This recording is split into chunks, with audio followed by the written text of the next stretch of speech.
Magandang gabi mga masters, bali ngayon po ay 8 videos po ma-upload ko po sa aking YouTube channel. Tama nga mga masters, 8 videos nga po ma-upload ko. Yon, what's up mga masters? Nandito na naman tayo sa panibagong araw, panibagong kabanata na naman ang pagsasama-samahan natin ngayon guys.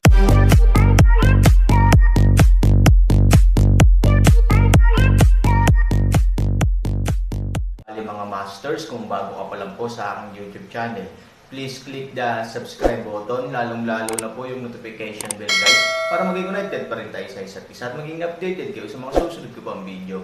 Bali mga masters, bago natin umpisahan ng kwento ay mag-shoutout po muna tayo para sa mga solid nating tagapakinig. Shoutout kay Fernando Jimeno, shoutout kay Baberlin Galvez. Yun na nga mga masters, no? Bali hindi na ito patagalin. In 3, 2, 1, let's go!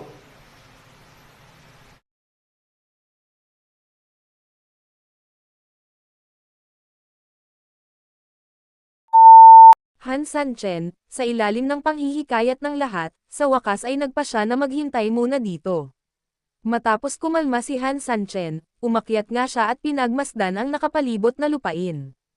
Kung nakapunta na sina Fumang at Baek Xiaosheng sa lugar kung saan nakulong ang dragon, kung gayon ang hangganang bayan na ito ang dapat nilang madaanan. Napapaligiran ito ng mga bundok, at ang tanging daan ay sa Gully Road kung saan matatagpuan ang border town. Gayunpaman, ang hangganang bayan ay nasa ilalim ng kontrol ng isang tao. Sa makatuwid, kung nais mong dumaan dito, dapat kang dumaan sa lungsod. At umalis ang Aaron, ito ay isang napakaabalang bayan, mas masigla. Pagkatapos ng lahat, ito ang idolo ng Aaron, na dumating sa eksena ng personal at maraming tao sa ilog at lawa. Natural, malaki ang momentum niya.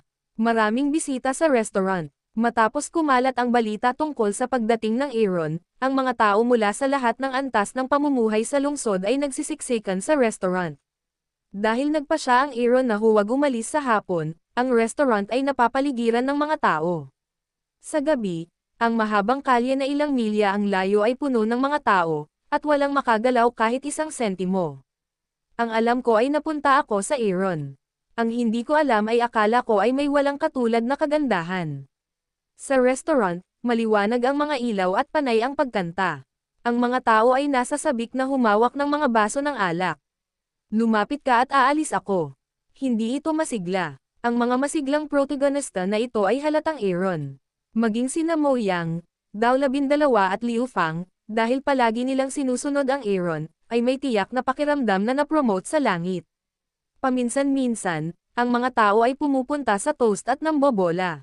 Sa silid, 7 kakaiba lamang lilang pakiramdam ng isang tao na nakaupo sa Aaron's gilid, pulang mukha, mababang ulo, palaging kinakabahan hindi alam kung ano ang sasabihin.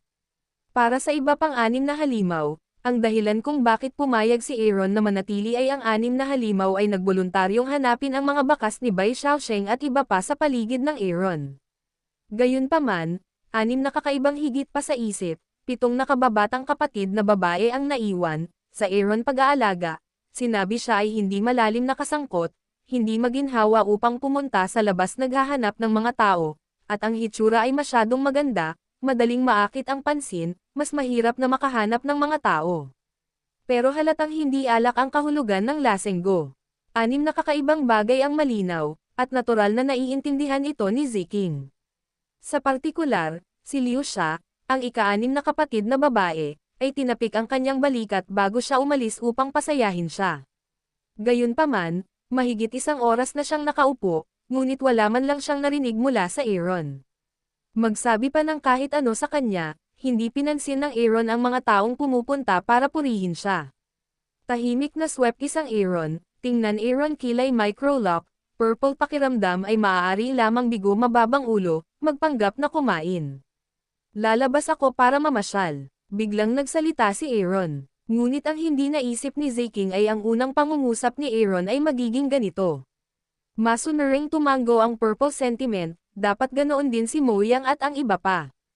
Alagaan mo siya. Sinulyapan si Mo Yang, natapos ang Aaron, tumayo at naglakad-lakad sa paligid ng mga tao patungo sa labas.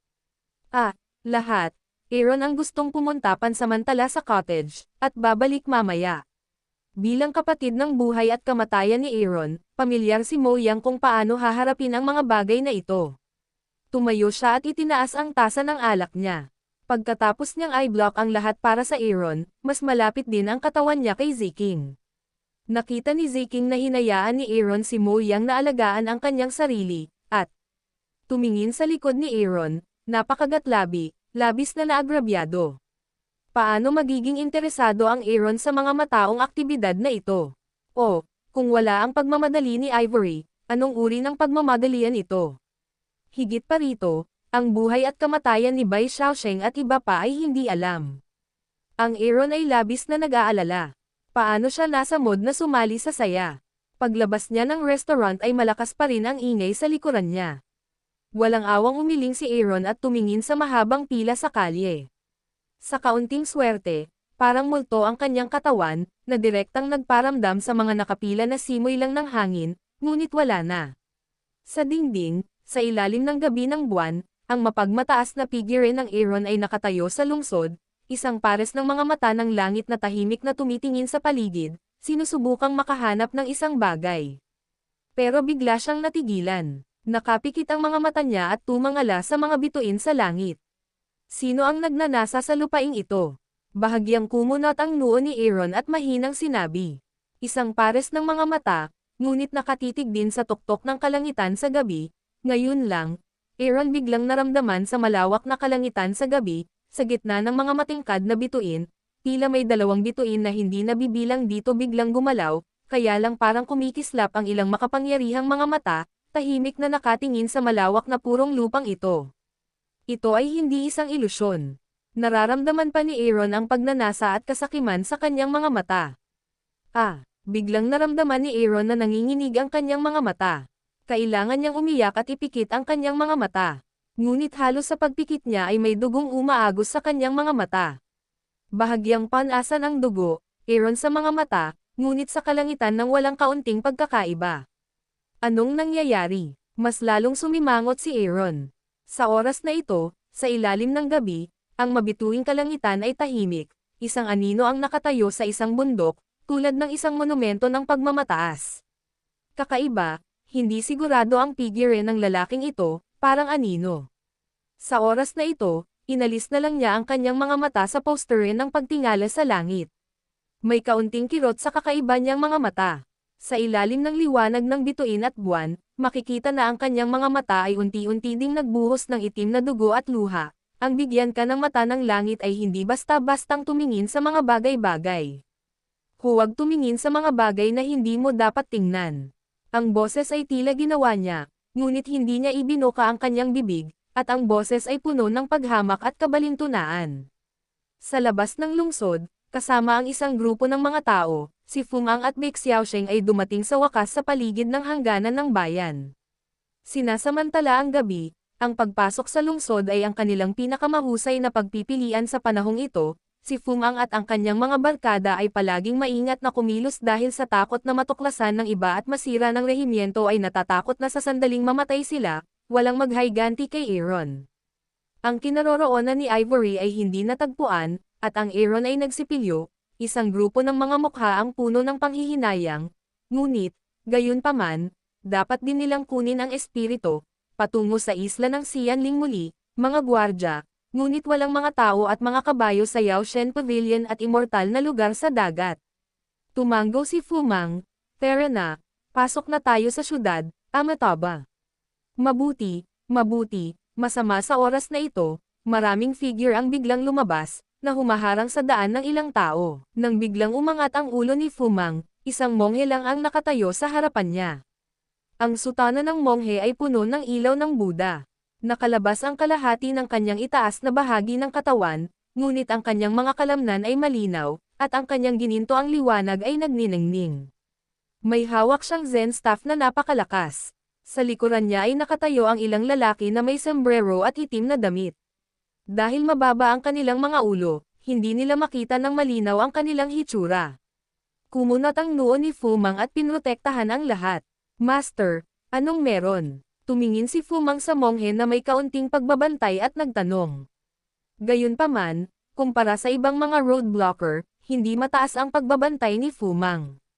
Pagkatapos ng lahat, ang taong nakilala mo ay isang monghe, at ang banta ay hindi bababa sa mas maliit. Hehe, maraming benefactor, parang alikabok ang pangalan ko sa Dharma. With that, bahagya siyang sumaludo, benefactor, saan ka pupunta? Master, parang wala kang pake kung saan tayo pupunta. Ang wika ng tula ay alerto kay tao. Si Gun, natural, ay tungkol sa mga mahihirap na monghe. Malumanay na ngumiti si Rusian, at kamangha-mangha ang kanyang mga salita. Master, anong ibig mong sabihin? Masama ang pakiramdam ni Bai Xiaosheng at sinabi sa malamig na boses. Haha, ano ang masamang hangarin ng mga monghe na mahabagin? Bakit ka kinakabahan, benefactor? Kaya lang kapag nakakita tayo ng kawalan ng katarungan, magtutulungan tayo. Panipi, ilan, kundi sa Fairyland. Sa sandaling lumabas ang boses ng monghe, si Bai Xiaosheng at ang iba pa, na nakikinig sa unang kalahati ng talumpati, ay ibinaba lamang ang kanilang pagbabantay at agad na hinayla sa pinakamataas na chord. Xianling Island ang kanilang secret base.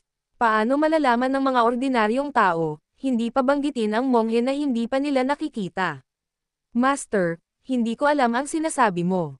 May malamig na boses sa mundo. Matigas ang ulo anak, matigas ang ulo. Nakangiting sabi ni Rusian, isa akong kawawang monghe, pero kailangan mo pa akong lokohin. Kailangan kong malaman, magagalit ang Buddha. Voice ng isang pagkahulog, tulad ng alikabok bahagyang shot up, sa susunod na segundo, isang galaw sa bibig. Ho! Isang maliit na gintong salita ang lumabas sa kanyang bibig at inatake si Bai Xiaosheng. Nang dumating siya kay Bai Xiaosheng, ang salita ay kasing laki ng isang lalaki. Kahit na tumayo si Fu Mang sa kanyang harapan, sa ilalim ng epekto ng napakalaking gininto ang salita, isang grupo ng mga tao ang tumingin pataas at pababa. Mataba, mabuti, mabuti. Tulad ng pagtama ng alikabok, mabilis na magkadikit ang mga kamay, bahagyang nabasa ang bibig, mababa ang ulo, tila lubhang nag-aatubili na ibigay sa pangkalahatan. Tinatakpan ni Fu Mang ang kirot ng kanyang dibdib at galit na tumingin kay Rusian.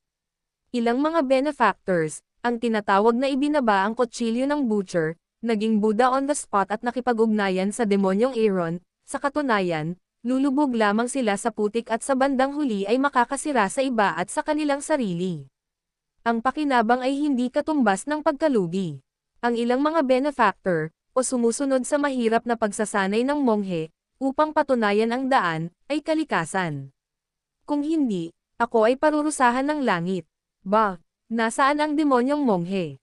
Siya ay nangangaral sa atin dito. Kung ang Aaron ay isang demonyo, ikaw ay isang demonyong monghe. Ang tula ay nagsasabi ng natural na chi, ngunit ang kanyang pinuno ay napakademonyo ng iba.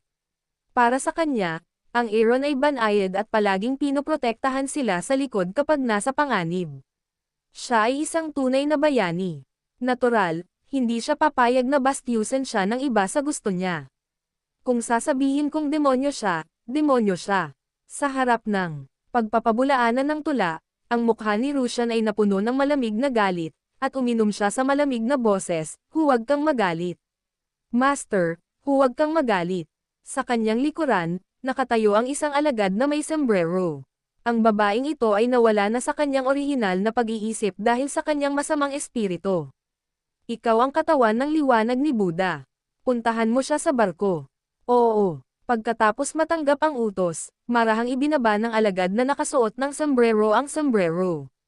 Sa sandaling matanggal ang sombrerong kawayan, nagsiwalat ito ng isang mahaba at makapangyarihang lalaki.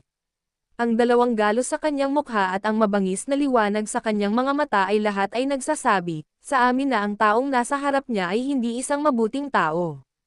Huwag mong banggitin si Bai Xiaosheng, na gumagala sa ilog at lawa sa buong taon.